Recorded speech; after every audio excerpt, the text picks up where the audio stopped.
आपल्या नारायण आणि नारायणी तत्वाला माझा नमस्कार. सर्वप्रथम परमपूज्य मोहनबुवा रामदासजी यांना वाढदिवसाच्या उदंड शुभेच्छा देते आणि नमस्कार करते. आपल्या सगळ्यांचं स्वागत करते. जे सत्कीर्तीचे पुरुष ते परमेश्वराचे अंश. जे सत्कीर्तीचे पुरुष ते परमेश्वराचे अंश. धर्मस्थापनेचा हव्यास तेथेची वसे. या श्री समर्थांच्या समर्थ विचारांना आणि त्यांच्या तत्वज्ञानाला आपल्या परीनं आयुष्यभर जीवापाड जपणारे प्रसिद्ध प्रवचनकार, कीर्तनकार आणि लेखक परमपूज्य मोहनबुवा रामदासी यांचं आपल्या आराधना ध्यान समूहात स्वागत करते. बालपणी अर्थात वयाच्या 10व्या वर्षी श्री क्षेत्र सज्जनगडावर आपल्या मातापित्यांसोबत आलेल्या आणि नंतर श्री समर्थांच्या सेवेत सारे आयुष्य व्यतीत करायचे या विचारांनी जगणाऱ्या बुवांनी दररोज सज्जनगडाच्या 800 पायऱ्या चढून व उतरून छत्रपती शिवाजी महाराज परळी येथून त्यांनी त्यांचे शालेय अध्ययन पूर्ण केले आणि नंतर गडावरच्या वेदपाठ शाळेत वेदाध्ययन पूर्ण केले. जवळपास 16 वर्ष त्यांनी रामदास स्वामींच्या सज्जनगड येथे व्रतस्थपणे कार्य केले. श्री समर्थांच्या प्रचार आणि प्रसारासाठी 40 रामदासी वर्षातून 2 महिने श्री समर्थ पादुका भिक्षा दौरा करतात. त्यांचे व्यवस्थापन आणि नियोजनाची जबाबदारी जवळपास 1 तप त्यांनी सांभाळली. श्री समर्थांच्या मासिकाचे मानद संपादक म्हणून काम केले. स्टार माझा वाहिनीवर देव माझा कार्यक्रमाच्या अंतर्गत मनाचे श्लोक आणि दासबोधाचे वाचन व निरूपण केले. दिसा माझी काहीतरी लिहावे या श्री समर्थांच्या उक्तीप्रमाणे अनेक वृत्तपत्रातून त्यांनी नियमितपणे लेखन केले. श्री समर्थांवर त्यांचे काही ग्रंथ प्रसिद्ध असून आगामी काळात काही ग्रंथांची भेट आपल्याला नक्कीच मिळेल. त्यांचे YouTube चॅनल आहे, ते मी आपल्या समूहात शेअर करीन. आपण जरूर त्याला सबस्क्राईब करावे. संत आनंदाचे स्थळ, संत सुखची केवळ, नाना संतोषाचे मूळ, ते हे संत. या ओवींप्रमाणे त्यांच्या विचारांना आणि क्रियेला दिशा मिळाली आणि 2005-06 मध्ये झालेल्या सर्वधर्म परिषदेत हिंदू धर्माचे प्रतिनिधित्व त्यांनी केले. वेगवेगळ्या राष्ट्रीय परिसंवादात योगदान दिले. तसेच श्री समर्थांच्या जन्मशताब्दी निमित्त महाराष्ट्राशिवाय दिल्ली, कलकत्ता, बडोदा, आंध्र प्रदेश, कर्नाटक, मध्य प्रदेश, गोवा या ठिकाणी प्रवचन सेवा दिली. समाजभूषण पुरस्कारापासून ते विश्वशांतीदूत पुरस्कारापर्यंत त्यांना सन्मानित करण्यात आले. मुख्य हरिकथा निरूपण, दुसरे ते राजकारण, तिसरे ते सावधपण सर्व विषयी. श्री समर्थांच्या समर्थ विचारांना या विश्वात सर्व दूर पोचवण्याचा त्यांचा मानस आहे. याच माध्यमातून स्वधर्म, स्वदेश व स्वदेव याचं स्पष्टपणे ते ओळख जनमानसात रुजवून देतात आहे. खादगाव, तालुका कर्जत येथे त्यांनी श्री समर्थांचा मठ स्थापन केलाय. बालसंस्कार, तरुणांसाठी बलोपासना, प्रापंचिकांसाठी शिबिर साधना, आरोग्य तपासणी शिबिर, कुपोषित बालकांसाठी विशेष कार्यक्रम राबवून खादगाव कुपोषण मुक्त केलंय.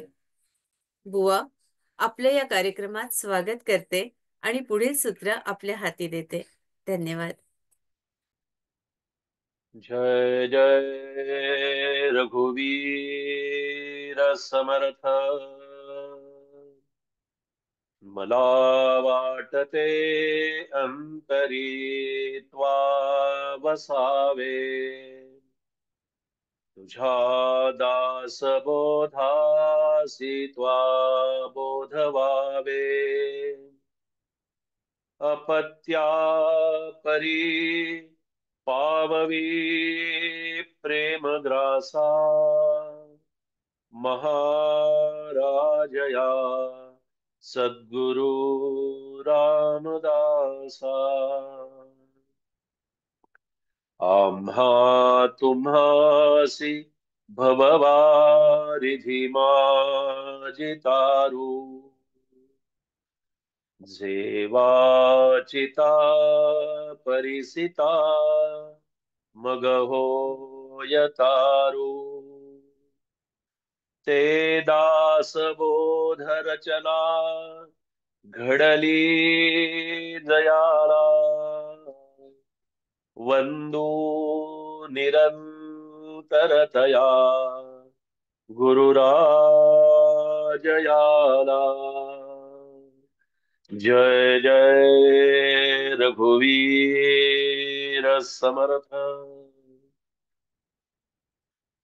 आज मला अतिशय आनंद होतोय की डॉक्टर प्रभाकर देशमुख शैक्षणिक सामाजिक संस्थेच्या अंतर्गत आज या ठिकाणी आराधना ध्यान समूहामध्ये इथे काही थोडस समर्थांचं चिंतन, समर्थांचे विचार आणि समर्थांच्या दासबोधाचं चिंतन करण्याचा मला इथे योग येतोय. मला विशेष आनंद या गोष्टीचा होतो आहे आणि थोडस अंतःकरण भरूनही येत आहे की आज या इथे म्हणजे मी आज समर्थ पादुकांचा दर्शन आणि पूजन सोहळा हा पिंपळे सौदागरला सुरू आहे श्री उंबरजकर यांच्या घरामध्ये. इथे संपूर्ण परिसरामध्ये पादुका पूजन दर्शन हा समर्थ विचारांचाच प्रचार प्रसार सुरू आहे. श्री उंबरजकर यांच्या घरामध्ये इथे पादुका इथे स्थानापन्न आहेत. समर्थांच्या पादुकांचं पूजन आताच इथे संपन्न झालं. यापूर्वी म्हणजे 2 दिवस आधी शंकर महाराज मठामध्ये या पादुकांचा पूजन आणि दर्शन सोहळा संपन्न झाला आणि तिथे महाराजांच्या समाधीपाशी हा जन्मदिनाचा मला तिथे योग आला. खूप छान सेवा मिळाली आणि हेच आपल्या जीवनाचं एक सार्थक म्हणा किंवा हे अशा प्रकारचं कल्याण हे सद्गुरु कृपेने घडत असतात. मला आपल्या सगळ्यांना मोठा सांगायला आनंद वाटतो की आपण एवढे वर्ष हे समर्थांच्या सेवेचं, समर्थांच्या कार्याचं ते जे काही चिंतन करत आहात, आपणा सर्वांनाही मी अंतःकरणपूर्वक पहिल्यांदा धन्यवाद देतो. कारण समर्थांचे समर्थ विचार हे अंतःकरणामध्ये रुजवणं आणि त्यांच्या विचारांचा प्रचार आणि प्रसार होणं हे समर्थांना दासबोधाच्या निर्मिती पाठीमागे अपेक्षित होतं. साधारण 400 वर्षापूर्वीचा कालखंड आपण डोळ्यासमोर आणा. काय परिस्थिती होती हो? आणि अनेक संत आहेत. संतांच्या बद्दल अंतःकरणामध्ये पूज्य भाव आहेच आणि तो असावा, असतोही. पण मला विशेषतः समर्थांचं विशेषत्व असं वाटतं की समर्थांनी आधी देशस्थितीचं अवलोकन केलं, त्यापूर्वी अधिष्ठान म्हणून टाकळीला तपाचरण केलं आणि जेव्हा आपल्याला आपल्या कार्यासाठी एक सामर्थ्याचं अधिष्ठान जेव्हा निर्माण होतं ना, तेव्हा खरी त्या कार्याला एक सुगंध येतो, कार्याला एक प्रेरणा मिळते, कार्याला एक अधिष्ठान प्राप्त व्हावं लागतं. आपण अभ्यास करतो पण अभ्यासाच्या बरोबरीनं हे साधनही तितकंच महत्वाचं असतं. म्हणून मला समर्थांची यासाठीही विशेष वाटतं की देशस्थितीचं अवलोकन केलं, समाज स्थितीचं अवलोकन केलं, समाज विचार काय आहेत ते बघितलं, समाजाची मानसिकता बघितली आणि मग ग्रंथ लिहिला. ग्रंथ प्रासादिक आहेच, ग्रंथ पूजनीय आहेच, पण समर्थांच्या या दासबोधाचं मला वेगळेपण असं वाटतं की प्रत्येकाच्या अंतःकरणामध्ये असणाऱ्या विचारांना समर्थांनी योग्य प्रकारानं स्थान दिलेलं आहे. अधिष्ठान म्हणून समर्थ असं म्हणतात की सामर्थ्य आहे चळवळीचे, जो जो करील तयाचे, परंतु तेथे भगवंताचे अधिष्ठान पाहिजे. दैनंदिन जीवनामध्ये जेव्हा आपण हे दासबोधाचं आचरण करतो किंवा दासबोध वाचतो, मला तर नेहमी असं वाटतं, आपल्या सज्जनांना मला सांगायला मोठा आनंद वाटतो की दासबोध हा ग्रंथ अभ्यासाचा ग्रंथ आहे, चिंतनाचा ग्रंथ आहे. विचार त्यामध्ये समर्थांनी रुजवलेले आहेत आणि एवढा सगळा प्रासादिक ठेवा समर्थांनी घळीमध्ये जेव्हा लिहायला सुरुवात केली. काय वैशिष्ट्य आहे दासबोधाचं? अनेक ग्रंथ आपण पाहतो, वाचतो, पारायण करतो, पण आपल्या लक्षात आलं असेल की प्रत्येक ग्रंथाची सुरुवात ही मंगलाचरणानं केलेली असते. पण दासबोधाचं वेगळं वैशिष्ट्य असं की दासबोधाची सुरुवातच प्रश्नार्थक वाक्यानं झालेली आहे. म्हणजे शिष्याची सत्शिष्याची अंतःकरणातली तळमळ माझ्या समर्थाने जाणलेली आहे. कल्याण स्वामी प्रश्न विचारतायत. आपण सगळे ध्यान उपासक आहात म्हणून सांगतो, आपल्याला साधक आहात म्हणून सांगतो. आत्ता आपण चिंतन करत असताना आपण त्या अवस्थेमध्ये जावं असं मला वाटतं. मानसपोधेमध्ये जावं आणि असं डोळ्यासमोर आणा की आपण घळीमध्ये आहोत. इथे पादुकांचं तर अधिष्ठान आहेच, पण कल्पनेनी अशी आपण मानसिकता आपण अशी करूया की आपण घळीमध्ये आहोत. समर्थ दासबोध सांगतायत, कल्याण स्वामी आपल्यासाठी प्रश्न विचारतायत. कल्याण स्वामींचं कल्याण कधीच झालेलं होतं, पण आपल्यासाठी, आपणा सर्वांसाठी कल्याण स्वामी प्रश्न विचारतात. श्रोते पुसते कोण ग्रंथ, काय बोलिले जी येथ. श्रवण केल्याने प्राप्त काय आहे महाराज? हा ग्रंथ आम्ही अनेक गोष्टी श्रवण करतो, ऐकत असतो, पण याचं फळ काय? समर्थ उत्तर देतात, बाळा, या ग्रंथाचं नाव तुला सांगतो की ग्रंथा नाम दासबोध. काय आहे याच्यामध्ये? याच्यामध्ये बाकी काही नाही रे. याच्यामध्ये गुरु शिष्यांचा संवाद आहे. ग्रंथा नाम दासबोध, गुरु शिष्यांचा संवाद. येथ बोलीला विशद भक्ती मार्ग. आणि हे का भक्ती कशासाठी करायची आहे? अंतःकरणामध्ये का भक्ती करायची? तर भक्तीचे नियोगे देव, अन्य पर्याय नाहीये. भक्तीचे नियोगे देव, निश्चये पावती मानव. मनामध्ये किंतु परंतु असतो, शंका असतात, म्हणून समर्थांनी एकाच ओळीमध्ये सांगून टाकलं की निश्चये पावती मानव, ऐसा आहे अभिप्राव ये ग्रंथी. मुख्य भक्तीचा निश्चय, शुद्ध ज्ञानाचा निश्चय, आत्मस्थितीचा निश्चय बोलिला असे. पण हा ग्रंथ लिहिताना मी असा उगीच लिहिला नाही. नाना ग्रंथांच्या संमती, उपनिषदे, वेदांत, श्रुती आणि मुख्य आत्मप्रचिती शास्त्र. मला सांगायचं ते हे सांगायचंय की दासबोधाचं चिंतन दैनंदिन जीवनामध्ये दासबोध उतरवत असताना, त्याचं चिंतन करत असताना, तो एक केवळ ग्रंथ आहे, पारायणाचा ग्रंथ आहे, अभ्यासाचा ग्रंथ आहे, हे तर आपण अंतःकरणामध्ये ठेवलेलंच असतं, रुजवलेलंच असतं. पण सज्जन हो, त्याच्या बरोबरीनं आपण हे लक्षात घ्यावं की हा आत्मप्रचितीचा ग्रंथ. आणि म्हणून मला सांगायला मोठा आनंद वाटतो की समर्थांच्याकडे अनेक प्रार्थना केल्या, अनेक प्रकारची विनवणी केली, आणि ती आपल्यासाठी केली. कल्याणाचं मागणं मागितलं, आणि त्याच्याबरोबर ते समर्थ रामाकडे प्रार्थना करतात, आपल्यासाठी मागणं मागतात. कोमल वाचा दे रे राम, विमल करणी दे रे राम.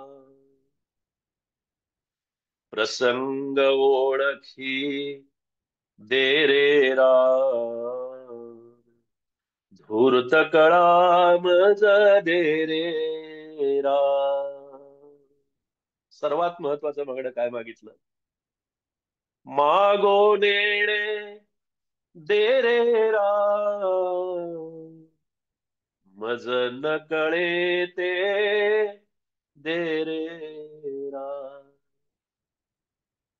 तुझी आवडी दे रे राम, दास म्हणे मज दे रे राम.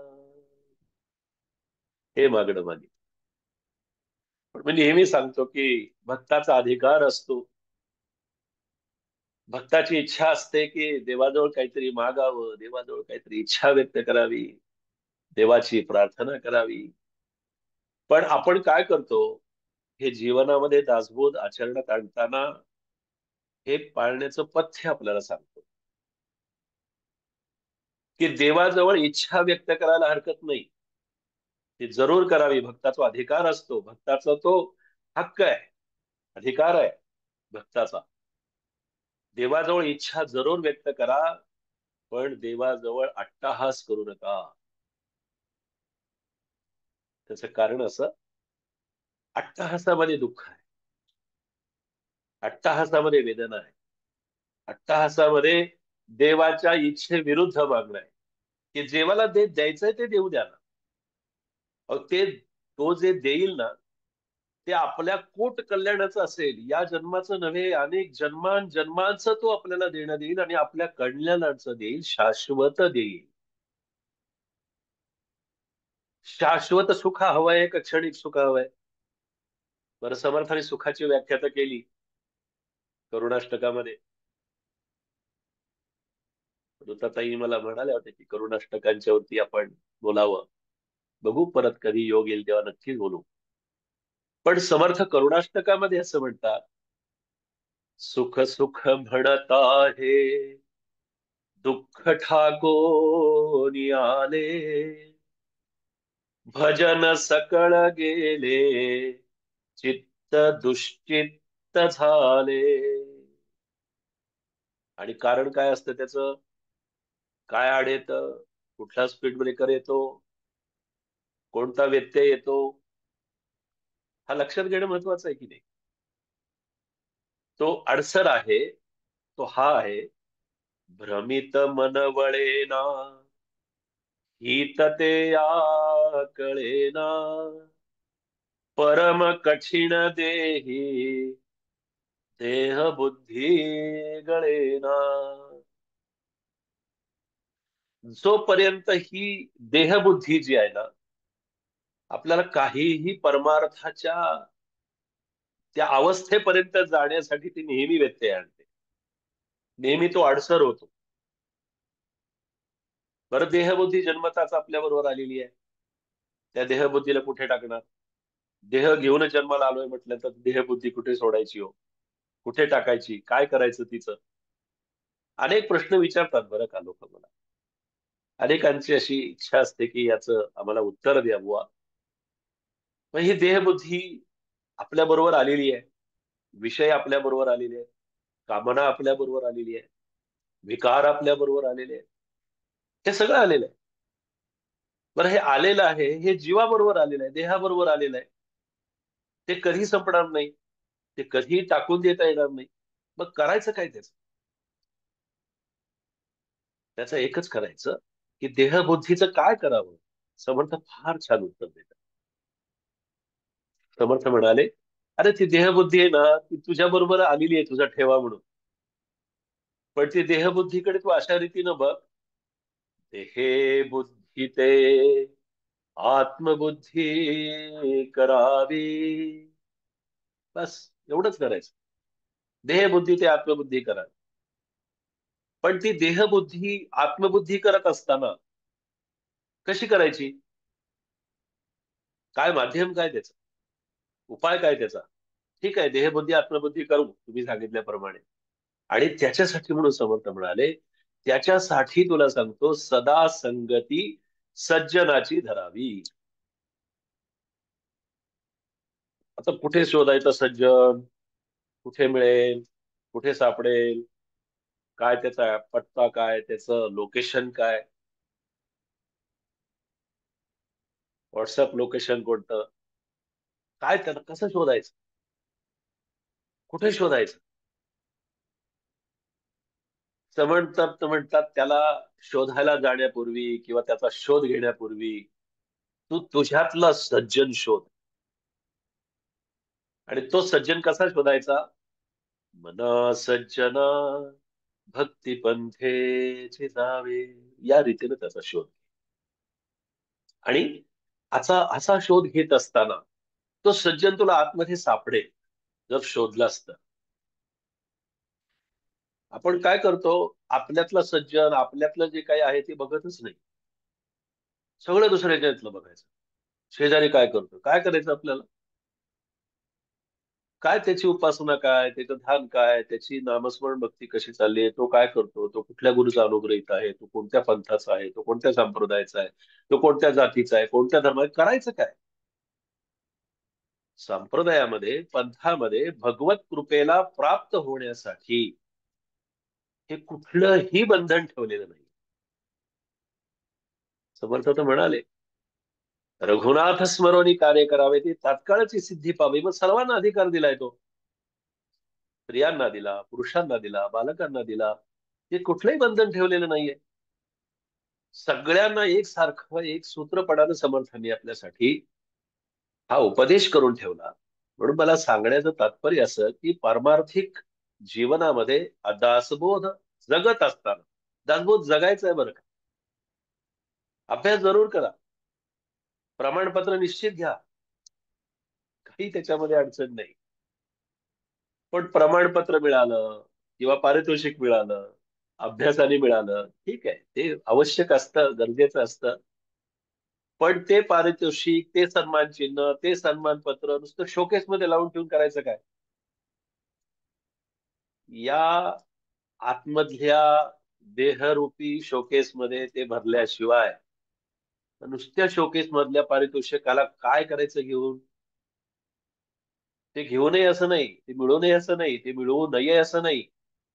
ते जरूर मिळवावं, जरूर मिळतं ते. पण आपण मिळवण्यासाठी फार त्याच्या मागे लागू नये. देहे बुद्धी ते आत्मबुद्धी करावी, सदा संगती सज्जनाची धरा. आता अनेक जण मला म्हणतात की दासबोध वाचायला लागलो आम्ही की मन एकाग्र होत नाही, उपासनेच्या वेळेला मन एकाग्र होत नाही, जपाच्या वेळेला मन एकाग्र होत नाही. आता दासबोध आतमध्ये जगायचा आहे म्हणून मी आपल्याला सांगतो. दैनंदिन जीवनामध्ये दासबोध कसा जगायचा हा आजचा मुख्य विषय आहे.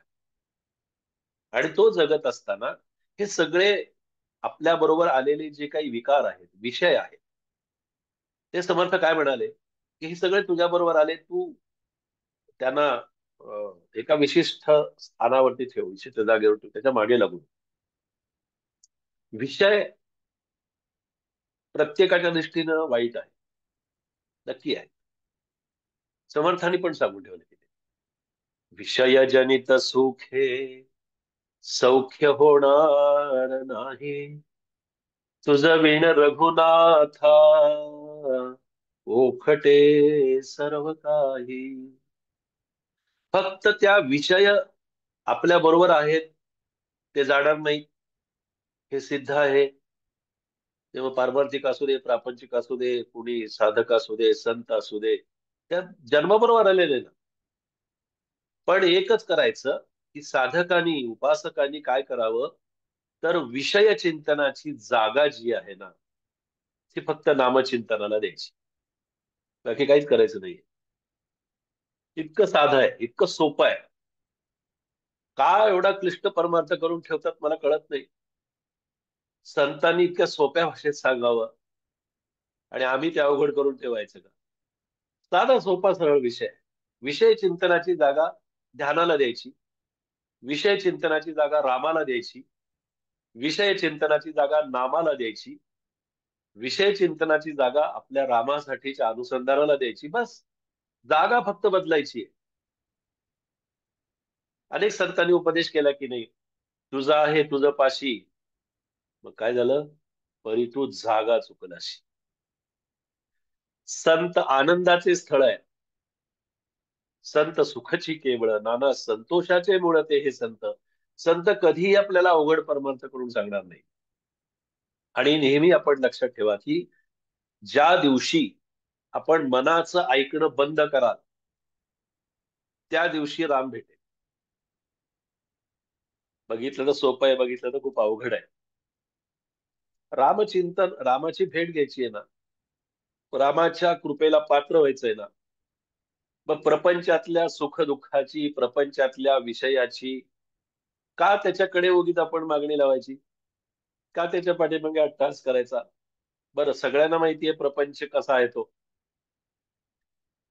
समर्थांनी प्रपंच न करता प्रपंचाबद्दलचं इतकं सखोल चिंतन लिहावं आणि आपल्याला सांगावं, आणि ते सांगत असताना प्रापंचिकांना फार मोठा आधार दिला.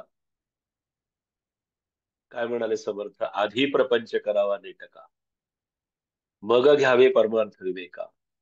येथे आळस करू नका विवेकी हो. आधी, आधी म्हणजे कसं? सगळं सोडून तेच करा असं नाही. आधी याचा अर्थ की प्रपंच ही आपल्या पाठीमागे लागलेली उपाधी आहे. बायका, मुलं, घर दार, संसार, गाडी, बंगला, नोकर चाकर, हा परिवार, कुटुंब, नातेवाईक, हे म्हणजे प्रपंच नव्हे. हे प्रपंचाचं अतिशय स्थूल अंग आहे, की ज्याला आम्ही आमचं म्हणून कवटाळतो आहोत. आमचं म्हणून त्यांना आमच्या डोक्यावरती घेतलंय. कारण नसताना ओझं घेतलेलं आहे. काहीही कारण नाही. पण हे मी सांगत नाही बरं. मी समर्थांच्या वचनाशिवाय बोलतच नाही. समर्थांनी असं सांगून ठेवलं की अरे, प्रपंच ना म्हणजे संसार मिथ्या आहे. प्रपंच ना मुळात मुळात तो कसा आहे, तर प्रपंचाचं ओझं आहे ते खरं तर. आणि हा प्रपंच नाशिवंत असतानाही, प्रपंच खोटा असतानाही, कारण प्रपंच म्हणजे जीव जेव्हा जन्माला आला तेव्हा जीवाच्या पाठीमागे, त्या क्षणापासून जीवाच्या पाठीमागे लागलेली उपाधी म्हणजे प्रपंच. मग ही उपाधी काय करते? उपाधीशिवाय राहू शकतो का आपण? नाही राहू शकत. आता त्या उपाधीत आणखीन भर पडली मोबाईलची. राहू शकतो का? कसा तरी जेमतेम एक तासभर हे होईपर्यंत स्विच ऑफ करण्याचं तर काही धाडस नाही. मग सायलेंट करून ठेवायचं. चिंतन संपलं, ध्यान संपलं की पहिले मिस कॉल बघायचे, पहिले मेसेज बघायचे. म्हणजे ही उपाधी आहे. माझं असं म्हणणं नाहीये की ते गरजेचं आहे. ते उपयोगी पण आहे आणि उपद्रवी पण आहे. हे उपद्रवी आहे हे फार लक्षात येत नाही लवकर. उपयोगी आहे म्हणून ठीक आहे. उपाधी काय करते? ही उपाधी जी आहे ना, ही उपाधी, उपाधी देहे बुद्धी ते वाढविते. बर, पुढे थोडस अशी वचनं असतात ना संतांची, थोडस कुठेतरी म्हणताना थांबत जावं. थोडस एक थोडासा पॉज घेत जावा. आपण काय करतो, एकदा सुरुवात केली, सगळं पूर्ण होईपर्यंत थांबतच नाही. कुठेतरी थांबायला शिकलं पाहिजे की नाही? मग कुठे थांबायचं? त्या जागा आहेत थांबण्याच्या. उपाधी देहे बुद्धी ते वाढविते. पण पुढचं काय महत्वाचं आहे ते बघा. परी सज्जना केवी बांधू शके ते. सज्जन नाही बांधू शकत ती. ही उपाधी सज्जनाला काहीही करू शकत नाही. म्हणजे काय? तर त्या उपाधीतला ती ती ताकद असते. उपाधी म्हणजे अशी एक शक्ती आहे. ती शक्ती क्षीण होते आणि विषय, वासना, विकार, कामना, भावना या जात नाहीत, संपत नाहीत. पण त्याच्यातली आपल्याला आपल्या उपासनेने आणि आपल्या साधनेनं, आपल्या ध्यानानं, आपल्या अभ्यासानं, आपल्या चिंतनानं याच्यातली आपल्याला शक्ती क्षीण करायची आहे. शक्ती क्षीण करायची म्हणजे काय? तर ते आपल्यावरती आक्रमण जेव्हा करतात ना, तेव्हा आक्रमण करत असताना त्यांना थोडस बाजूला ठेवायचं. आता संसार मुळातच नासका आहे. प्रपंचाचं मी उदाहरण असं देतो की किती आम्ही त्याला उंच आमचं समजलेलं असतं. बरं, कुठे आपण गेलो की त्या प्रपंचाच्या उपाधीमुळे हा माझा, तो माझा, हा माझा मुलगा, ती माझी मुलगी, हा माझा परिवार, हे माझं कुटुंब, हे माझं घर.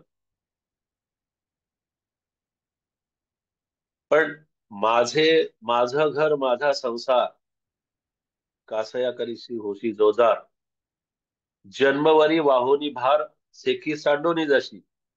इथं सगळं सोडून जायचंय. काहीच बरोबर घेऊन जायचं नाहीये. हे सगळे सांगतात, सगळे ऐकतात. आमची सांगण्याबद्दल कुणाची ऐकण्याबद्दल कुणाचीच तक्रार नसते कधीच. कारण गमतीने सांगतो आपल्याला की लोक म्हणतात दोन कान कशासाठी दिलेत मग. एक ऐकायचं आहे आणि दुसरा व्यवस्थित रीतीनं ते सोडून देता आलं पाहिजे. दासबोध जगायचा म्हणजे ते सोडून नाही द्यायचंय. कानाचाही कान करून ऐकायचंय. मनाचं मन करून ऐकायचंय. डोळ्याचा डोळा करून बघायचंय. तर डोळ्याचा डोळा काय बघायचं म्हणजे काय करायचं? अंतर्दृष्टी आहे, अंतर्मन आहे, अंतर्ध्यान आहे. हे अंतर्मन काय असतं प्रकार? दोन मन आहेत, एका वेळी काम करतात. आता चिंतनाला बसलेत आपण मंडळी.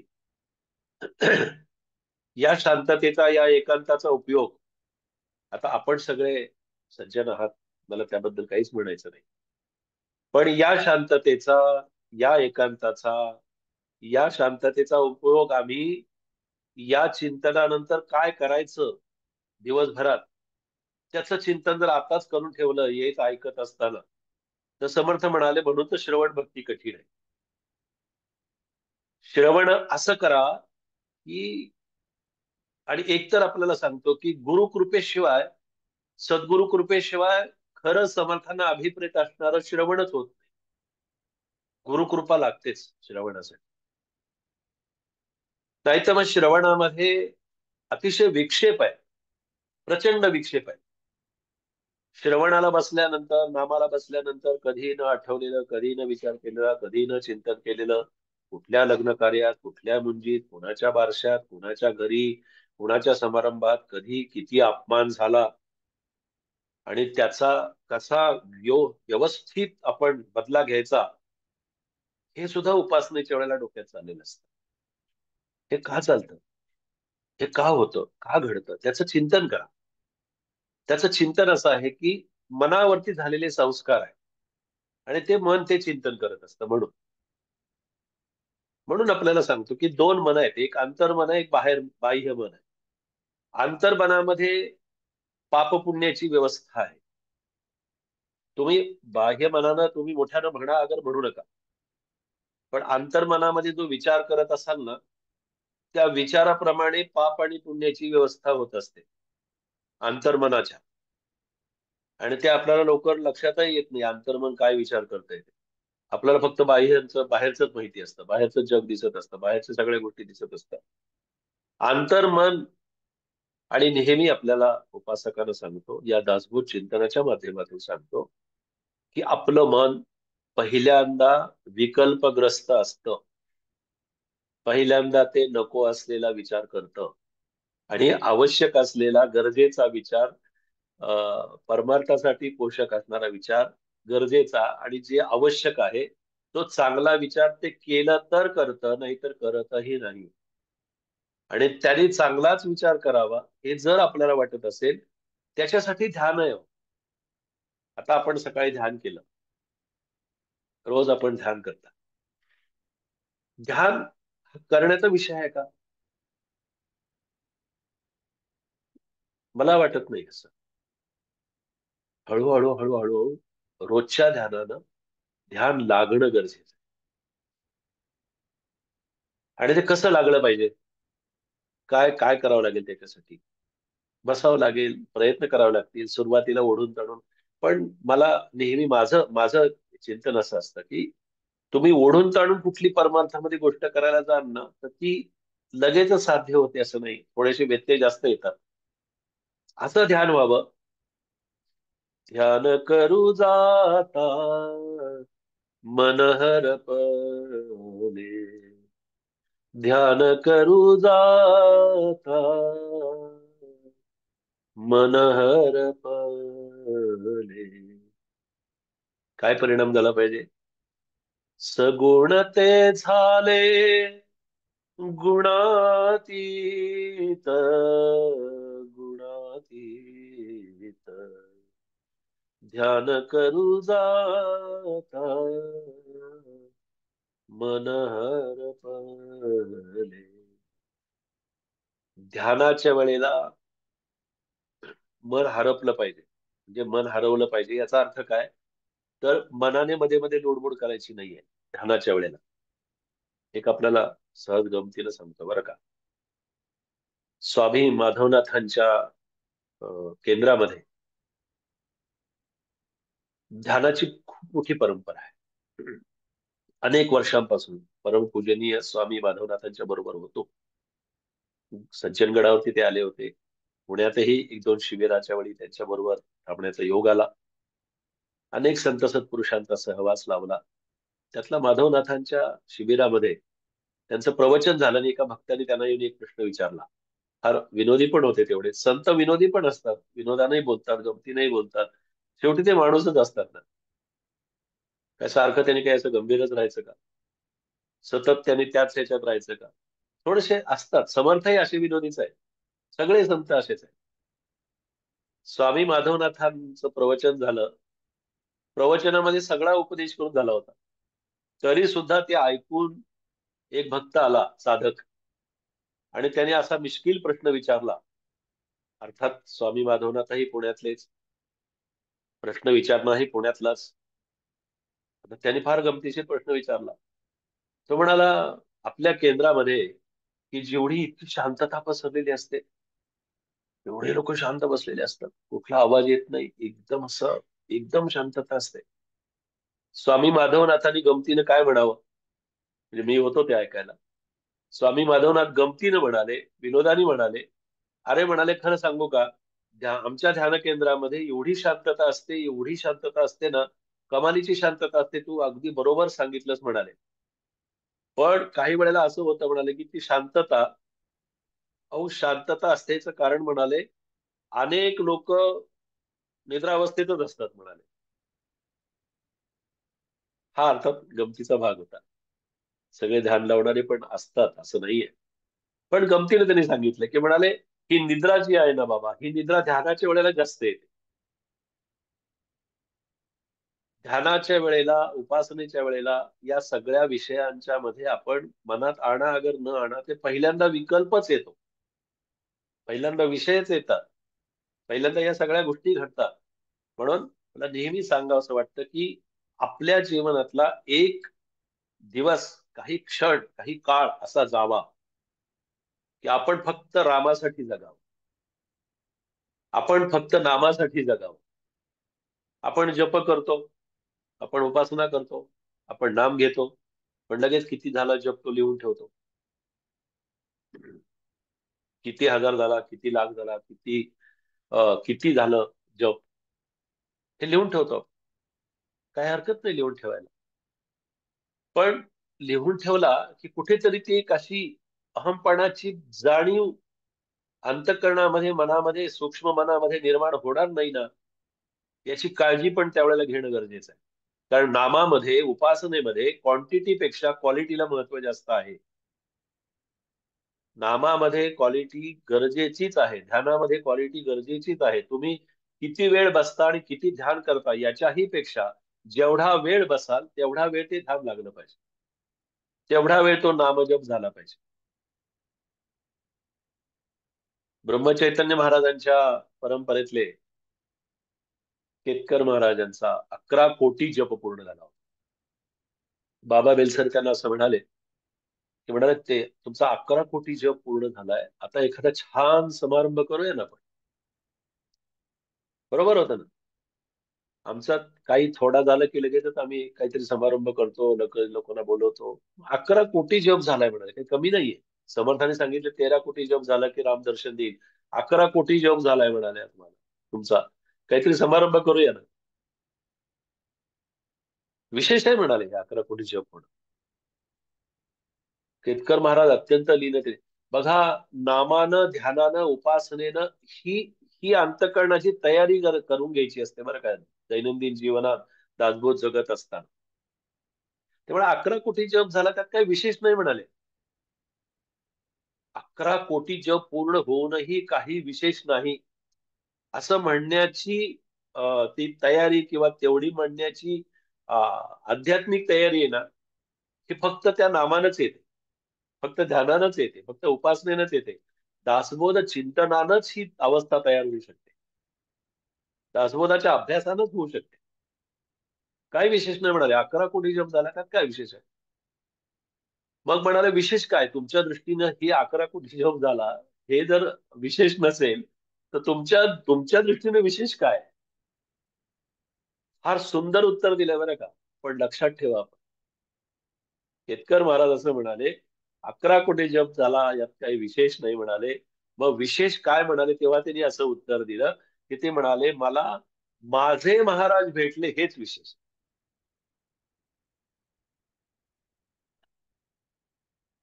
मला माझे महाराज भेटले. आपल्याला सहज जातं सांगतो. आपण देवाला, संतांना, सद्गुरूंना आपण इतर सगळं माझं माझं म्हणतो, त्यांना कधीतरी आपलं म्हणा. आणि साधनेची फलश्रुती काय असेल, तर ती एकच आहे. फक्त दासबोध चिंतनामध्ये आपण हे लक्षात ठेवा की साधकाच्या साधनेची फलश्रुती जर काय असेल, तर ती एकच असते की एकदा कधीतरी आपल्या सद्गुरूंनी आपल्याला आपलं म्हणावं, माझा म्हणावं. त्याने एकदा आपल्याला आपलं म्हटलं ना, मग काही करायचं शिल्लकच राहत नाही. म्हणाले 11 कोटी शब्दाला विशेष नाही म्हणाले, मला माझे महाराज भेटले हे विशेष आहे. मग म्हणाले महाराज भेटले एवढं जर विशेष असेल, मग एवढं त्याच्यासाठी एवढा 11 कोटी जप कशासाठी केलात आपण? एवढा जप करावा लागतो का त्याच्यासाठी?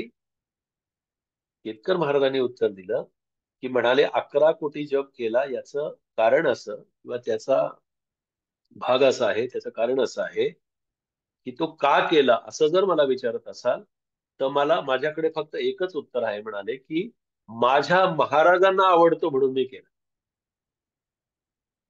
माझ्या सद्गुरूंना आवडतो म्हणून मी केलं. माझ्या सद्गुरूंना आवडणारं मला देता आलं पाहिजे. दासबोध जगायचं आहे. दासबोध सांगणं वेगळं, दासबोध वाचणं वेगळं, दासबोधाचं पारायण करणं वेगळं, दासबोध जगणं वेगळं. आपल्या गुरूंना, आपल्या सद्गुरूंना जे आवडेल ते देता आलं पाहिजे. तर त्याला काय आवडतं? स्वामींच्याच जीवनातला किंवा त्यांच्या चरित्रात एक प्रसंग आहे. स्वामी माधवनाथांच्या एक शिष्या होत्या, आणि त्यांना असं विचारलं गेलं की स्वामींना नेमकं काय आवडतं. आपला भाव असतो. भाव नेहमी सद्गुरू तपासत असतात. आपला भाव शुद्ध असला पाहिजे, सात्विक असला पाहिजे. त्या भावाला कुठलंही आवरण असता कामा नये. जसा भाव असेल तसा देव भेटतो. जरी भाव असला माईक तरी देव होय महाटक, नवलतयाचे कौतुक जैसाच तैसा. भाव शुद्ध असला पाहिजे. भावानच सद्गुरूंची प्राप्ती आहे, भावानच ईश्वराची प्राप्ती आहे. काय आवडतं स्वामींना? तो शिष्य होता, तोही तयारीचा होता, कारण तो स्वामींच्या सहवासामध्ये असायचा. सद्गुरूंच्या सान्निध्यामध्ये, सहवासामध्ये असणारे जे शिष्य असतात, त्यांची आध्यात्मिक तयारी पण तेवढीच असते.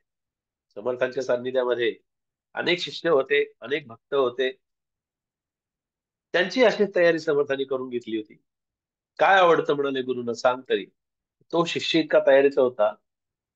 तो म्हणा मला नाही सांग. मी त्यांची अशी इच्छा होती की ते म्हणाले मला तरी का पाहिजे, ते मला माझ्या गुरूंना तो नैवेद्य द्यायचा आहे, म्हणून त्यांना आवडतं ते मला करून घालायचंय. ही त्यांची श्रद्धा होती. अनेकांना असं वाटतं आपल्या गुरूंना आवडणारं द्यावं, आपल्या गुरूंना आवडणारं खाऊ घालावं. त्या चुकीचं नसतं काही. पण ते म्हणत स्वामीने काय आवडतं खायला, काय काय नैवेद्य करू, मी मला नैवेद्य करायचं. तर त्याने शिष्याने सांगितलं, स्वामींना खाण्यापिण्याचं काय आवडतं मला म्हणाले माहित नाही, पण मला एक नक्की माहितीये की स्वामींना काय आवडतं ते जर तुम्हाला ऐकायचं असेल, तर मला फक्त एवढंच सांगता येईल की स्वामींना ध्यान केलेलं आवडतं. आपणही असा संकल्प करायला हरकत नाही. आपल्या गुरूंना आवडतं ते आपल्याला द्यायचं आहे. याचा अर्थ असा की त्यांनी सांगितलं, त्या शिष्या होत्या त्यांनी, ताईंनी, की म्हणाले जर स्वामींना ध्यान केलेलंच आवडत असेल, तर आजपासून, या क्षणापासून मी माझ्या स्वामींना आणि सद्गुरूंना ध्यानाचाच नैवेद्य दाखव. ध्यानाचा नैवेद्य कसा दाखवणार? ध्यानाचा नैवेद्य दाखवीन. तसं समर्थांनाही आवडेल की आपल्याला त्यांच्या उपासनेचा नैवेद्य दाखवायचा आहे. आपल्याला त्यांच्या दासबोध आपण जगत आहोत, तो जगण्याचा आनंदाचा नैवेद्य त्यांना दाखवायचा आहे. आणि हे दैनंदिन जीवनात जगायचं आहे. बाकी काय, दासबोध जगणं म्हणजे नेमकं काय करायचं? हेच जगायचंय. पूजा करणं हे काम नाहीये. पूजा करणं हे काम नसून पूजा करणं हे माझं नित्य, म्हणजे मला माझ्या मागे दिलेलं कर्म आहे. कर्म प्रामाणिकपणे करायचंय. भगवद्गीतेने ते सांगितलं.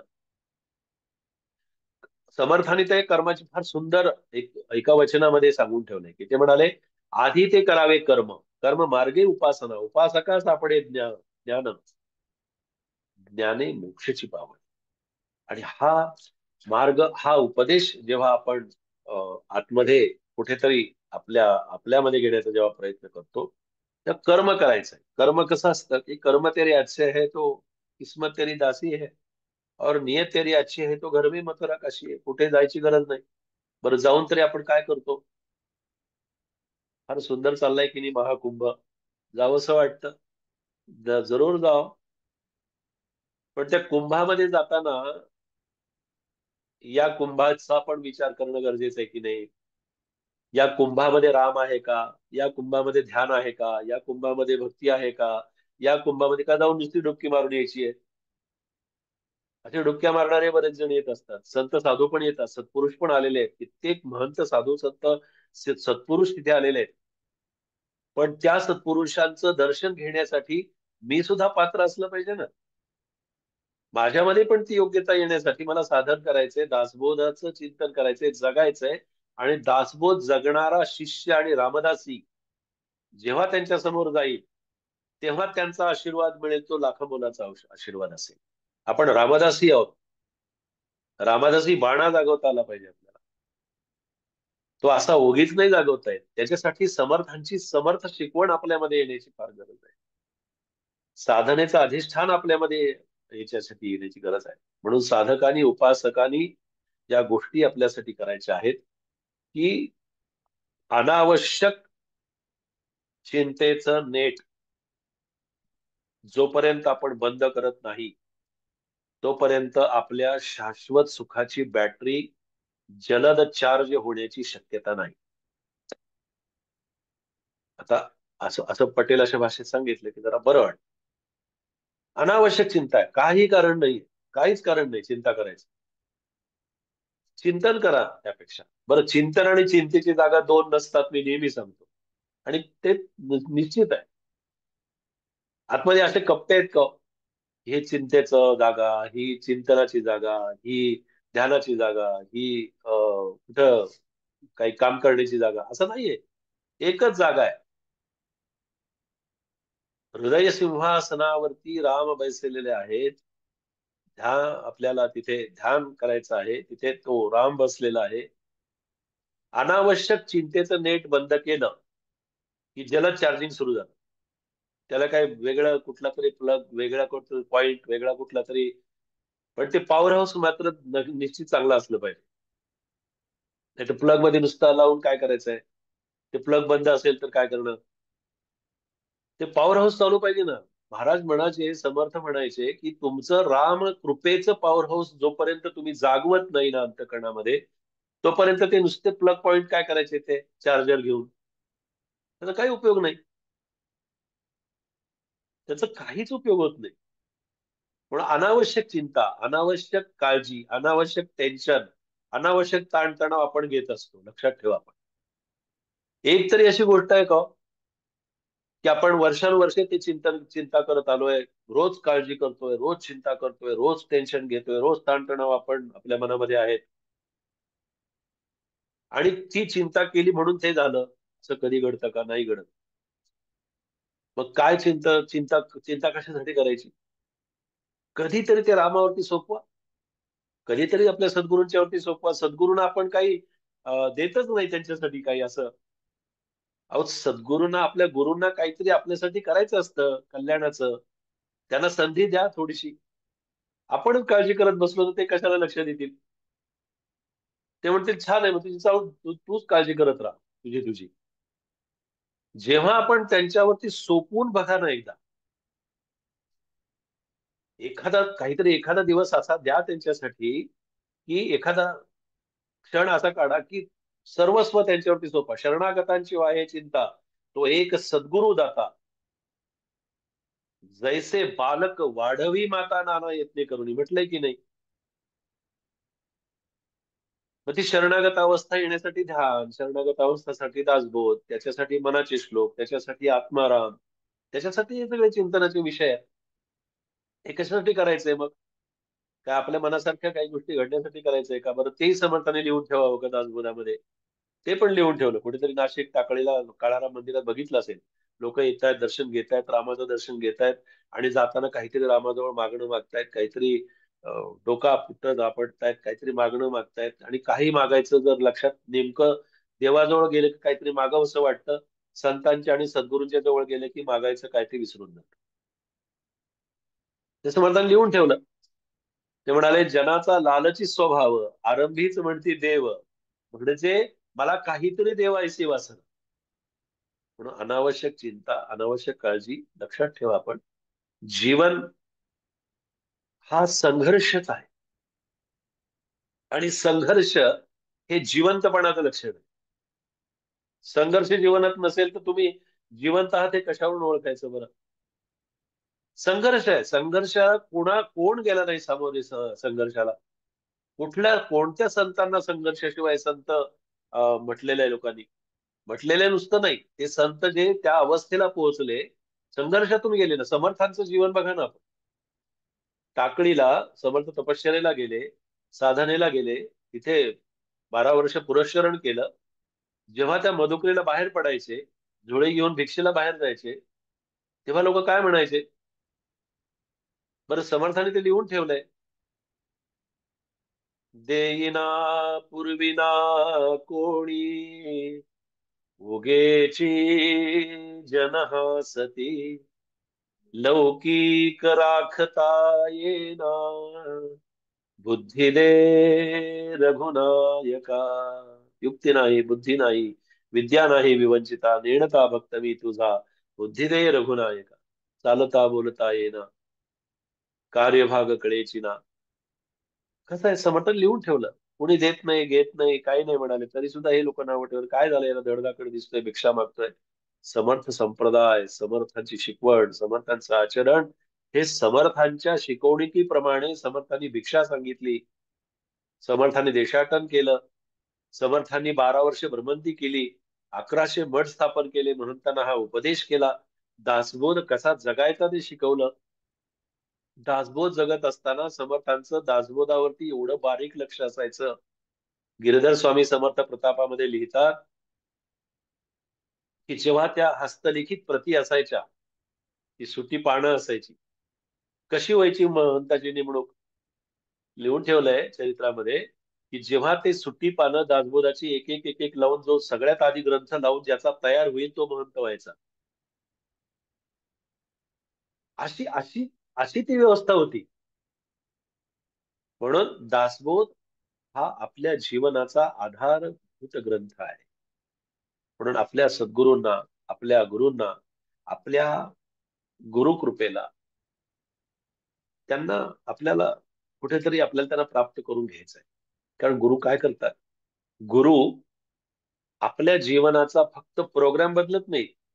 आता हल्ली कॉम्प्युटरच्या भाषेत सांगायचं झालं, गुरु फक्त प्रोग्राम बदलत नाहीत, गुरु संपूर्ण आपल्या जीवनाचा डाटा बदलून टाकतात. सगळा डाटा बदलून टाकतात. मग ते गुरुकृपेशिवाय शक्य होत नाही. म्हणून सद्गुरूंना आपण प्रार्थना करायची, त्यांचे आपण शिष्य आहोत, भक्त आहोत, साधक आहोत, उपासक आहोत, हे कधीही विसरायचं नाही. दासबोध जगत असताना आपण कुठे क्षेत्रावर जातो की नाही, तिथे पहिल्यांदा काय होतो? ऍडव्हान्स बुकिंग करतो, काय व्यवस्था आहे ती बघतो. नर्मदा परिक्रमेला पण लोक आधी व्यवस्था लावूनच जातात आता. काय त्या नर्मदेला वाटत असेल कुणास ठाऊक. नर्मदा जर भेटावी असं वाटत असेल, तर कुठल्याही व्यवस्था न करता जेव्हा जाल तेव्हा ती नर्मदा कुठेतरी भेटेल. आपण नेहमी क्षेत्रावर जातो, इकडे जातो, तिकडे जातो, आधी व्यवस्था. कुठल्याही क्षेत्रावरती जा तुम्ही, पहिल्यांदा काय व्यवस्था आहे तिथे? एसी रूम आहे का? बेड आहे का? गादी आहे का? उशा आहेत का? पांघरुण आहेत का? चादरी आहेत का? ब्लँकेट आहेत का? आतमध्ये टीव्ही आहे का? फ्रीज आहे काय? ह्या सगळ्या व्यवस्था आधी विचारून मग जातात. आजच्या चिंतनातून मला असं सांगावंसं वाटतं की किमान आपण एवढं तरी करूया की कुठल्याही क्षेत्रावरती, बरं समर्थांनी सांगितलंय ना, क्षेत्रावरती जाऊन काय करायचं? ते म्हणाले की नाना तीर्थक्षेत्र असं जावे, तेथे त्या देवाचे पूजन करावे, भजन भावे तोष व्हावे चित्त सद्गुरूंचे. हे सद्गुरूंचं चित्त तोषवता आलं पाहिजे, म्हणजे संतुष्ट करता आलं पाहिजे. क्षेत्रावरती जात असताना कुठल्याही व्यवस्था न पाहता आपल्या अवस्थेचा विचार करून जायचा. कुठेही जा, सज्जनगडावरती जा, अक्कलकोटला जा, पंढरपूरला जा, आमच्या क्षेत्र खादगाव मठामध्ये या, कुठल्याही क्षेत्रावरती जा, तिथे तुम्हाला तिथे जाऊन त्या देवाचं पूजन करता आलं पाहिजे. म्हणून अशा अवस्थेतून आपण जेव्हा चिंतन करतो, मनन करतो, गुरुकृपेला पात्र होतो. आणि म्हणून भगवंताला देताना असं भरभरून द्या की तो घेतो की नाही, तो खातो की नाही, तो पाहतो की नाही, तो करतो की नाही, हा विचार नका करू. त्याला देत असताना असं द्या, लोग कहते हैं भगवान आते नहीं. काय येत नाही तो? तो काय आपल्याला काय रागवलाय का? आपण त्याला काही केला नाही का? त्याला काही बोलवलं नाही का? काय येत नाही तो? लोग कहते हैं भगवान आते नहीं, द्रौपदी की तरह तुम बुलाते नहीं, द्रौपदी की तरह तुम बुलाते चलो, कृष्ण गोविंद गोपाल गाते चलो. लोग कहते हैं भगवान आते नहीं, भिल्लिनी की तरह तुम खिलाते नहीं. द्या भरभरून. कशाला एवढी एवढीशी वाटी? हे मोठं ताट द्या, मोठा अगदी छान द्या नैवेद्य देवाला. तो सगळं घेतो. भाव असला की तो घेतो. म्हणून दासबोध चिंतनाच्या माध्यमातून आपण हे सगळं आचरणात आणूया. आपण याच्यावरती सद्गुरु कृपेला आपण निश्चितपणे पात्र होऊया. एवढाच संदेश आजच्या दृष्टीने मला असा योग्य वाटतो आणि माझ्या दृष्टीने मी सांगण्याचा आपल्याला प्रयत्न केला. ऋताताई देशमुख, कापर्डे, आपण सर्व, आपला ध्यानाचा परिवार, आपल्या सगळ्या या अ, शैक्षणिक सामाजिक संस्थेच्या सगळ्या साधकांना, उपासकांना, आराधना ध्यान समूहाच्या सर्व साधकांना, उपासकांना मी अंतःकरणपूर्वक धन्यवाद देतो. श्री समर्थांचा संपूर्ण आशीर्वाद देतो आणि आज इथे चिंतनाची मला संधी मिळाली. जय जय रघुवीर समर्थ. जय जय रघुवीर समर्थ. श्री रघुवीर समर्थ. बुवा, इतकं सुंदर बोललात आपण, अप्रतिम सुंदर, की आम्ही अगदी जीवाची कान करून आपल्याला ऐकत होतो. मी विनंती करते ताईंना की त्यांनी आभार प्रदर्शन करावं. खरं तर आभार न मानता आम्ही आपल्या ऋणातच राहू इच्छितो आणि आपण पुन्हा यावं अशी विनंती करून. कल्याणकारी कल्याणकारी म्हणा, ऐकायचंय? हो, नक्की बुवा, नक्की. गा ना प्लीज. पादुका आहेत तिथे. हा. हा. आणि कल्याणकारी प्रार्थना म्हणतो आणि मग आपला पूर्ण करूया कार्यक्रम. कल्याण करी राम राया, देवराया, कल्याण करी राम राया, जनहित विवरी, जनहित विवरी, जनहित विवरी, कल्याण करी राम राया, देवराया, कल्याण करी राम राया. तळमळ तळमळ होतची आहे, होतची आहे. हे जन हाती धरी दयाळा, कल्याण करी राम राया, देवराया. कल्याण करी राम राया. अपराधी जन सुकतची गेले, सुकतची गेले. तुझा तूच सावरी दयाळा, कल्याण करी राम राया, देवराया. कल्याण करी राम राया. कठीण त्यावरी कठीण ती झाले, कठीण ती झाले. आता न दिसे उरी दयाळा, कल्याण करी राम राया, देवराया. कल्याण करी राम राया. कोठे जावे काय करावे, काय करावे. आरंभिली बोहरी दयाळा, कल्याण करी राम राया, देवराया. कल्याण करी राम राया. दास म्हणे आम्ही केले पावलो, केले पावलो. दयेसी नाही सरी दयाळा, कल्याण करी राम राया, राम राया. कल्याण करी राम राया. जय जय रघुवीर समर्थ. मोहनबुवा रामदास याच नावानं युट्यूब चॅनल आहे, ताईंनी सांगितलंय. फेसबुक पेज आहे. आपण जरूर हेच अशाच प्रकारचे व्हिडिओ त्याच्यामध्ये येत असतात. मी आता सध्या नगर जिल्ह्यातल्या कर्जत तालुक्यात हदगाव या ठिकाणी असतो. तिथे माझं जन्मगाव आहे, तिथे समर्थांचा मठ आहे. आणि अशीच उपासना संप्रदायाची, समर्थांची आणि समर्थ कार्य समर्थ तिथे करून घेत आहेत. समर्थांच्या मूळ पादुका, श्रीधर स्वामी महाराजांच्या मूळ पादुका त्या मठामध्ये अधिष्ठान रूपानं आहेत. आणि आपण जरूर जरूर या मठामध्ये या. दासनवमी उत्सव 20, 21, 22 आहे. परमपूजनीय करवीर पीठाचे शंकराचार्य महाराज आशीर्वाद देण्यासाठी मठामध्ये 20 तारखेला, 20 फेब्रुवारीला येणार आहेत. मी आपल्या सर्वांनाही या निमित्तानं निश्चितपणे मठात येण्याचा आग्रह करतो. ताईंच्याकडे सगळा संपर्क आहे. ताई आपल्या सगळ्यांना सांगतील. जरूर जरूर या. जय जय रघुवीर समर्थ, जय जय रघुवीर समर्थ. बुवा, आपण आलात आज आमच्या समूहावर. खूप खूप धन्यवाद. आम्ही तुमची किती दिवसापासून वाट पाहतो आहोत.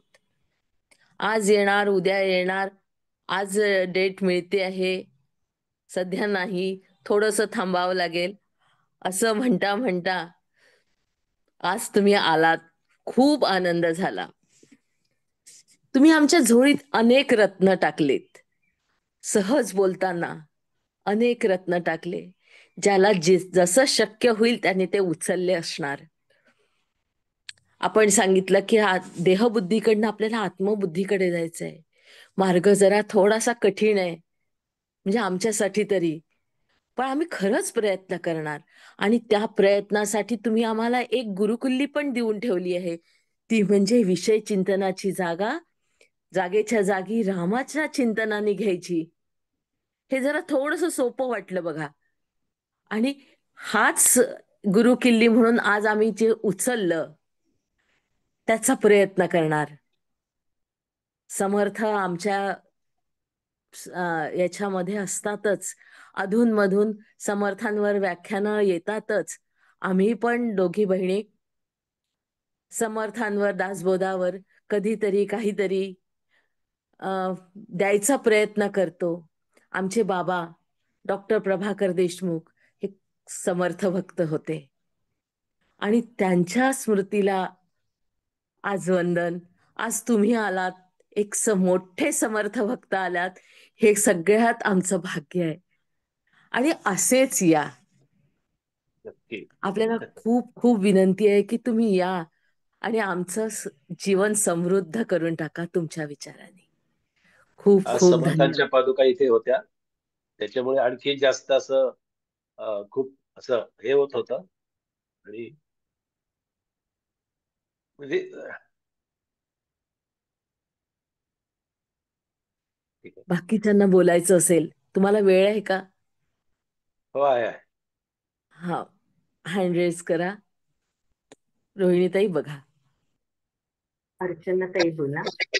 नमस्कार बुवा. तुम्ही इथे आलात, खूप आनंद झाला. आणि हो. असेच आपली चिंता दूर करून चिंतनाकडे वळावे म्हणून तुम्ही नेहमी नेहमी यावेत आणि आम्हाला मार्गदर्शन करावे हीच विनंती. खूप छान. धन्यवाद. नक्की. प्रतिभाताई. नमस्कार. आपण इतकं सुंदर मार्गदर्शन आम्हाला आज मिळालंय. खूप खूप आभार, खूप खूप धन्यवाद. सुषमाताई. नमस्कार दादा. हो. तुम्ही जेव्हा त्या गोया म्हणल्या त्या अगदी हृदयापर्यंत आम्ही डोळे बंद करून ऐकत होतो. आणि तुम्ही सांगितलं साधनेची फलश्रुती कशी असावी.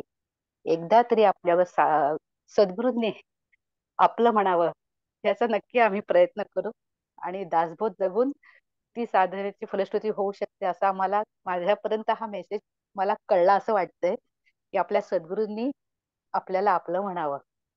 खूप खूप धन्यवाद दादा. खूप खूप धन्यवाद. वनिता. हा, नमस्कार दादा. वनिता बोलते. दादा, आपलं जे आजचं निरूपण होतं ना, ते अतिशय अप्रतिम होतं दादा. म्हणजे कान आमचे अक्षरशः तृप्त झाले. आणि आपण जे बोललात ना की गुरु आपलं प्रोग्राम काय, तू आपला डेटाच बदलून टाकतो, अतिशय सुंदर वाटलं दादा. आणि शेवटचे जे तुम्ही जे गायलात ना, ते अतिशय सुंदर होतं ऐकायला.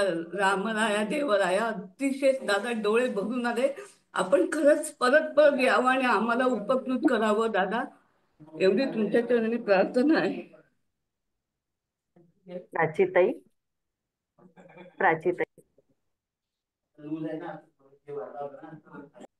नमस्कार दादा. आज तुमच्या एवढ्या समर्थ भक्ताशी बोलायला मिळणं हेच आमचं भाग्य. तुम्हाला बघायला मिळणं हे सुद्धा भाग्य. आणि तुम्ही खूप सुंदर निरूपण केलंय. पण त्याच्यातली जी शेवटचं तुम्ही कल्याणकारी गायलात ना दादा, तेव्हा जी तळमळ, म्हणजे त्याच्यात लिहिलेली पण जी तळमळ आहे ती इतकी हृदयापर्यंत जात होती. आणि तुम्ही जेव्हा ती गायलात तेव्हा अक्षरशः डोळ्यातनं म्हणजे खरंच पाणी, खूप आनंदाश्रू म्हणा काय मला सांगता नाही येत आहे, पण खूप आनंद झाला. खूप खूप धन्यवाद तुमचे. आणि तुमचं परत काही चॅनलचं नाव आणि ते नक्की टाका युट्यूबला, आम्हाला असं ऐकायला तिकडे पण छान मिळेल. आणि तुम्ही या समूहावर पण परत परत या, खूप विनंती आहे तुम्हाला. धन्यवाद. शुभांगीताई बोला. दादा तुम्ही खूप छान बोला. मन भरून आलंय. 11 कोटी जप केला तो किती म्हणजे सगळं त्यांना प्राप्त झालं तसं सारखं झालंय. म्हणजे खूप बरं वाटलं हे ऐकून. आनंद आहे खरंच. तुम्ही परत परत या आणि असंच आम्हाला सांगा. आणि भक्ती कशी आहे, ज्ञान कसं असावं, ध्यान कसं लागावं हे सांगितलं. हेही खूप मला समजलंय की आपण बसलो ध्यानाला की दुसरे विचार येतात. हे बरोबर आहे. कधीतरी कधीतरी चुकून येतातच आपल्या मध्ये. ते बरोबर तुम्ही बोललात. खूप छान सांगितलं. आमचं म्हणजे डोक्यामध्ये सगळं ध्यान तुमचं भरलेलं आहे म्हणायला काय हरकत नाही. असं एक एक एक एक उच्चार तुमचे खूप छान. परत या आम्हाला हे मार्गदर्शन करा. हे खूप खूप छान. नमस्कार तुम्हाला, कोटी कोटी नमस्कार. सुळेताई बोला. सुळेताई. हो, नमस्कार दादा. आजचं निरूपण अतिशय उत्तम होतं आणि मला फार आनंद झाला ऐकून. कल्याणकरी रामराया. मी जे घेतलं ते हे की 11 कोटी जप झाल्यानंतर पण मी का करतो हा जप, तर माझ्या सद्गुरूंना हे आवडतं. आणि माझ्याकडून नेहमी असं होतं की जप करणं काही ना काही कारणाने राहून जातं. म्हणजे कुठेतरी तो जप मी माझ्यासाठी करत होते, तर आजपासून सद्गुरूंसाठी करणार. धन्यवाद. शोभाताई बोला. जय जय रघुवीर समर्थ दादा. सदा संगती सज्जनांची धरावी. आपण इतरांमध्ये शोधतोय की ते काय करतात, पण आपण स्वतः काय करायला पाहिजे हे अगोदर पाहायला पाहिजे. खूप छान विवेचन होतं आपलं. धन्यवाद दादा. आपण नेहमी यावे हो. आणि आम्हाला मार्गदर्शन करावे. धन्यवाद. जयश्रीताई बोला. प्रथम तुम्हाला सगळ्यांना कोटी कोटी प्रणाम. आणि आता जे आपल्याला मोहन बुवा रामदास यांनी जे सांगितलं ते अतिशय उत्तम. म्हणजे आमचं आता जीवनच बदलून जाईल का काय असंच वाटायला लागलेलं आहे. तुम्ही जे सांगितलं त्याचं आम्ही आज्ञेचं पालन करू आणि नामस्मरणात राहू. नुसतं संख्या न बघता त्याची क्वालिटी बघून आम्ही जप करू. आणि मी पुण्यावरनं बोलतेय. कोथरूडच्या तिथं दशभुजा गणपती तिथं मकरंद बुवा रामदास यांचं प्रवचन कीर्तन ते नेहमी होतं आणि आम्ही ते ऐकायला जातो. आणि पुण्यामध्ये तुम्ही मगाशी जो उल्लेख केला की संतांचा पादुका, तर आमच्या इथं पद्मावतीच्या तिथं ते त्यांचा मठ आहे आणि त्या मठात आम्ही तिथं गेलो की आम्ही जातो तिथं. बरोबर. खूप सुंदर, खूप सुंदर आणि कोटी कोटी प्रणाम. आई बोल. दादा, दासबोधाबद्दलचं निरूपण खूपच छान घेतलेलं आहे आणि ते सतत ऐकतच राहावं असं वाटत होतं. ते संपूच नाही तुमच्या तोंडून असं सतत वाटत होतं आणि खूप खूप आनंद झाला. दासबोधाबद्दल आम्हाला माहिती मिळाली आणि आपण कसं नामस्मरण करायचं याच्याबद्दलची माहिती दिली. खूप आनंद वाटला. परत परत यावं आणि आम्हाला मार्गदर्शन करावं ही इच्छा. आणि तुम्हाला कोटी कोटी प्रणाम. सरिताताई. आपलं आजचं जे विवेचन होतं इतकं हृदयस्पर्शी वाटलं की शब्दात वर्णन करणं अशक्य आहे. त्यातले तुमचे विचार, जे कसं राहावं, कसं नामस्मरण करावं, तर आणि कशासाठी करावं, तर आपल्या गुरुला सद्गुरूला आवडतं म्हणून ही एक कल्पना म्हणजे इतकी सुंदर वाटली की आपण तुम्ही म्हटल्याप्रमाणे जसं आपण लिहून ठेवतो आज एवढं झालं तेवढं झालं, तर ते काउंटिंग न करता फक्त सद्गुरूंना आपल्या आवडतं म्हणून करावं, ही खूपच मनाला भावली ही गोष्ट आणि छान वाटलं. एकंदरीत खूपच छान वर्णन झालं. मागच्याच महिन्यात आम्ही शिवतरगळ येथे जाऊन आलो. तिथे सुद्धा गेल्यानंतर एक वेगळीच मनाची अवस्था होते, प्रसन्नता वाटते की इतक्या कठीण याच्यामध्ये तिथे त्यांनी कसं केलं असेल. पण तिथे एकदा जाऊन पोहोचल्यानंतर तिथे आम्ही दर्शन घेतलं आणि इतकं छान वाटलं की नाही मी शब्दात सांगू शकत. दादा आपण पुन्हा पुन्हा या, तुम्हाला ऐकायला आणि आपले विचार आत्मसात करायला नक्कीच आवडतील. कोटी कोटी प्रणाम आणि धन्यवाद. दीपाली. नमस्कार दादा. खूप खूप सुंदर निरूपण. आणि एस्पेशली दादा तुम्ही जेव्हा जेव्हा गात होतात ना, मला माहिती नाही आज माझं असं होत होतं की माझे डोळे ऑटोमॅटिकली बंदच होत होते. तुम्ही जेव्हा ते गायलात मना सज्जना भक्ती पंथीची जावे, इतकं सुंदर वाटलं आणि खरंच असं वाटलं की आपण कुठल्या तरी दुसऱ्याच जगात किंवा दुसऱ्याच पातळीवर गेलोय आणि भक्तीचा पंथ म्हणजे नेमका काय त्याचं थोडस, खूप नाही म्हणणार मी, पण ऍटलिस्ट एक अंश तरी कळला असं वाटलं. खूप छान निरूपण दादा. पुन्हा पुन्हा थँक्यू. सगळ्यांना हृदयापासून धन्यवाद. आपले जे प्रतिसाद आहेत ते आपण लिहून कळवले तरी आम्ही दादांपर्यंत ते जरूर पोचवू आणि पुन्हा त्यांना अतिशय नम्रतापूर्वक विनंती करू की आपण अवश्य यावं. जय जय रघुवीर. जी, जय. इथेच हा कार्यक्रम संपतो आहे. जय जय श्री रघुवीर समर्थ. जय श्रीराम.